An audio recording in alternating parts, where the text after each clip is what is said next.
الله يعلم ما نشكو من الألم وما نعانيه من ضيق ومن سقم، لكن لنا فيه ظن لا يخيبنا، حاشاه أن ترجع الأيدي بلا نعم.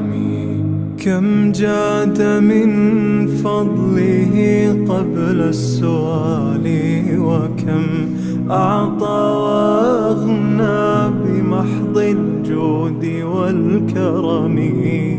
الله يعلم ما نشكو من الألم وما